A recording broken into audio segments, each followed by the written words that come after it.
process. I think I'm going to put this down. We've all heard about the 2,000-page bills, which has been somewhat of a struggle.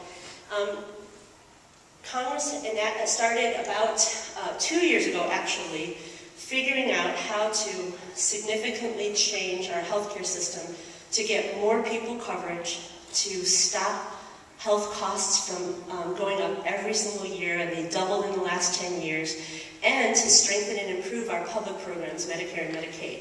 So for more than 10 months now, they've actually been authoring bills, doing the committee work, having public hearings, and getting to the point where there's actually legislation. I've been talking to people all across the whole state for the last year about what's going on with that legislation, hoping to give them information that allows them to participate in the process and let Congress know what we want.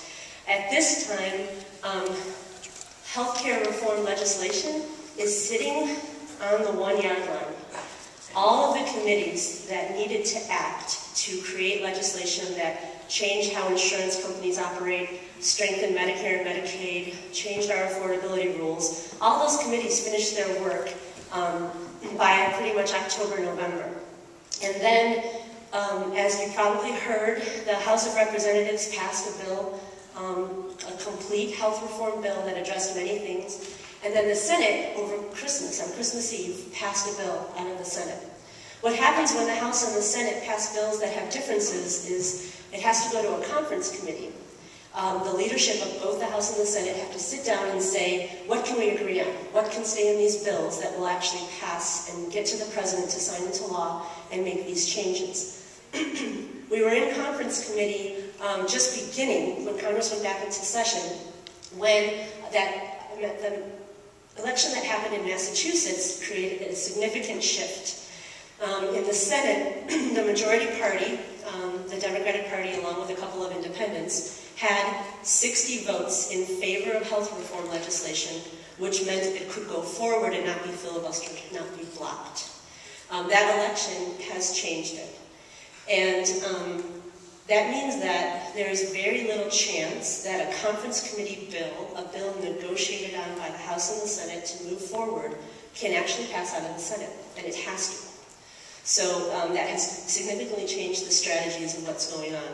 I am, along with many people across the country, on conference calls nationally where we get updates about this, and the people we're talking to are talking to Speaker Pelosi's staff, and talking to the White House, and talking to Senator Reid's staff. So the direct word from Washington, D.C. Is that we are now, the leaders in Congress are trying to craft a strategy where we still could have comprehensive health care reform, but there is not agreement on how to do that.